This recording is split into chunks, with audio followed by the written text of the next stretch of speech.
Hey everybody, welcome back to Video Game Mess. So today I got a fun and exciting video for you guys today, and one that's probably going to be the most technical one I've talked about on the channel in recent months. That is because there is a work in progress PlayStation 3 recompilation tool out there with aims to deal with every single thing that the cell processor does on a PlayStation 3. And if you're not aware of the overall silicon behind a PlayStation 3, it is both a feat of engineering genius as well as a feat of engineering madness.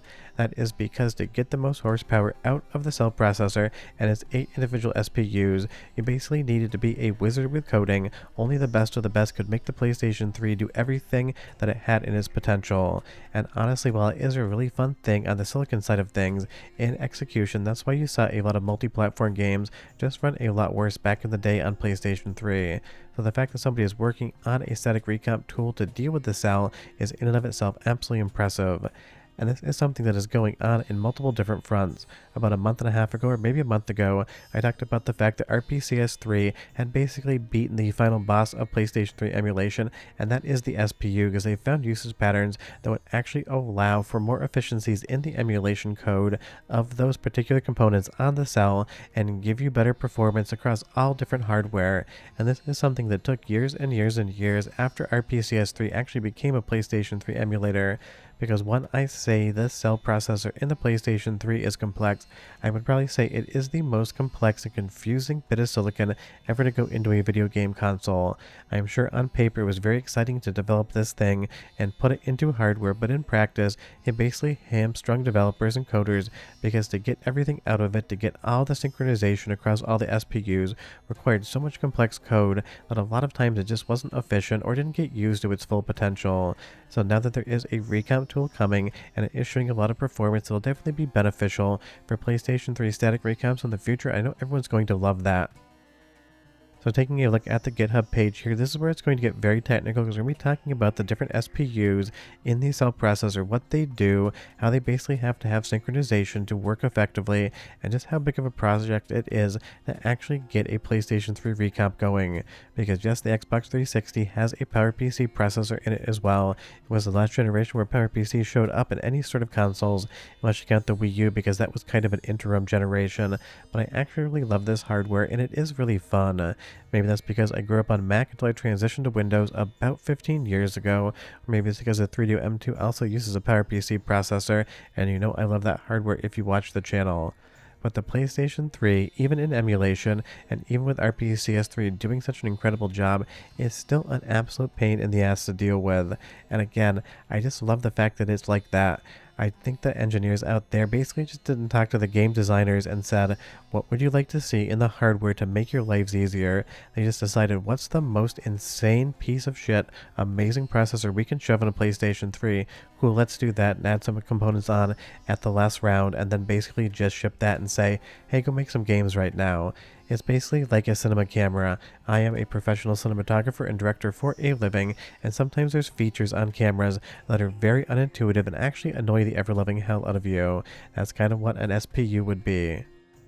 But if we take a look at the GitHub again, you'll see that it's basically dealing with getting all of the code for the cell processor into something that can be natively read by an x86 processor.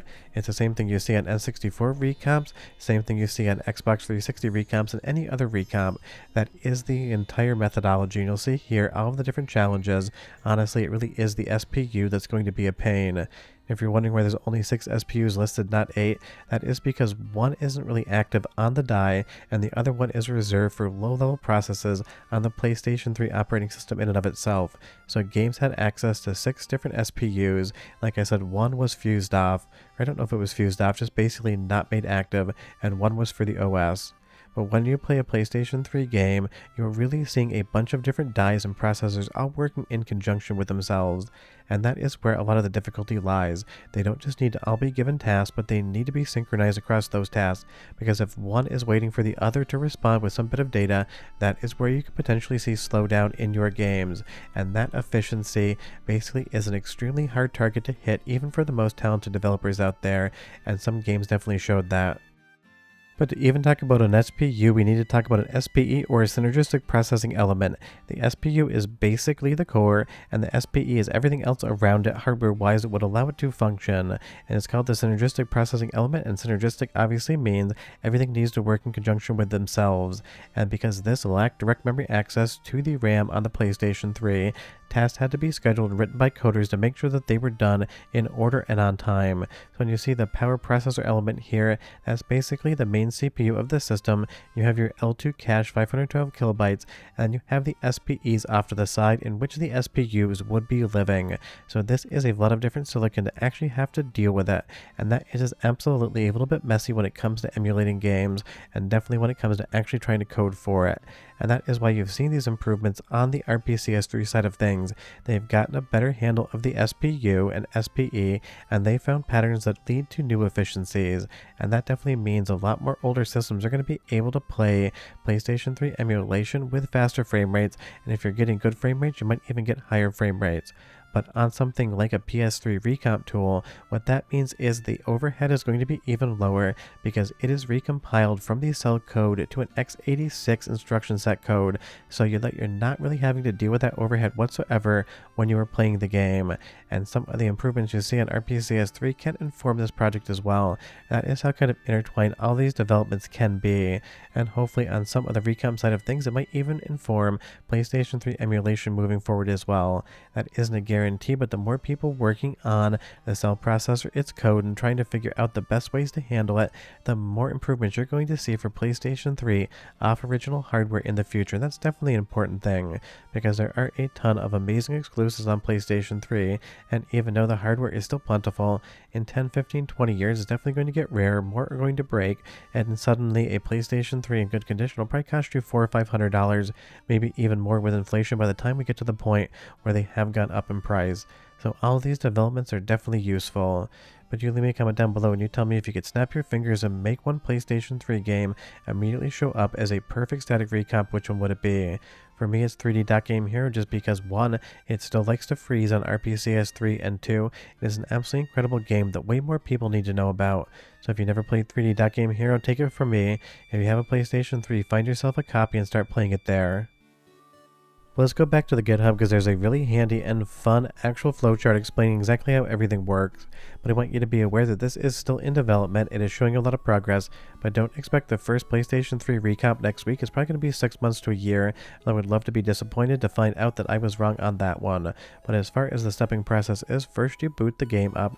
That is pretty self-explanatory, and there the elf parser is going to kick in and basically extract all of the different bits of the data it needs to then statically recompile everything. If you jump down, you're going to see it disassembles the PowerPC code and everything else that it needs, including jump tables for the TLB or translation look-aside buffer, and then from there it's going to take the PowerPC and SPU program and then turn it into C code, which will be able to run on your PC without emulating the cell processor. Step 8 is apparently profit, and there's probably a question mark in there somewhere. All jokes aside, that's a South Park reference. There is no profit in any of these projects. And like I talked about earlier, this is basically the same methodology as if you play something like an N64 Recomp. Obviously it's a MIPS processor, not PowerPC, and the fact is there's a lot of different old architectures out there that all had different instruction sets, where now today we basically watered it down to x86 and ARM, and I don't think there's really anything else out there, at least not that I'm familiar with. So if you are a computer engineer and there's some sort of exotic processor that you can actually get a hold of that uses a different instruction set, leave me a comment down below and you tell me. But again, this is going to lead into more efficiencies, because right now you're seeing RPCS3 run on some mid-tier hardware that just couldn't keep up 100% with Outrun 2. And the reason I'm using this footage is to explain that a lot of this is probably just actually the real-time dealing with all of the different code that is required for PlayStation 3 emulation. So that is why a PlayStation 3 recompilation tool is so exciting and future-looking, as it can stand toe-to-toe with software emulation, giving us more options to keep the PlayStation 3 dream alive. And it's one of those things things, PlayStation 3 is my favorite PlayStation console of all time, just because the games have an HD look, but they still have some PlayStation 2 design vibes going on for the most part, and it does have some really wacky silicon. If you know me and you know my exotic hardware, the weirder the hardware, the more I enjoy it. And this was just updated a few days ago, and you're going to see here that basically everything is getting close to being buttoned up. So I would expect to see some PlayStation 3 recomps in the future. I'll just have to wait and see how long it takes, but honestly, that is definitely a future I want to live in, because the PlayStation 3 is just a fun piece of hardware with a ton of fun games, and the fact that somebody's working on trying to deal with the hot dumpster fire Slagathorn mess that is the cell processor and all of its SPUs and SPEs is impressive engineering, and I really do love to see it. But again, leave me a comment down below and you tell me, were you a big fan of PlayStation 3 back in the day or not? I still remember buying it, bringing it over to my then girlfriend's house with a copy of Little Big Planet, and we stayed up so much and just basically played that game almost to 4 o'clock in the morning. And definitely is a fun memory, because that girlfriend went on to be a fiance who went on to be Mrs. Esoterica, and that is why Little Big Planet and PlayStation 3 are still one of those core fundamental memories that I'll absolutely treasure until I basically lose my mind in old age. It was just a moment in time that I would love to go back to, but now with a recomp tool, maybe we'll get close. If you have any questions or comments, leave them down below. Otherwise, I'll see you guys next time. Bye-bye.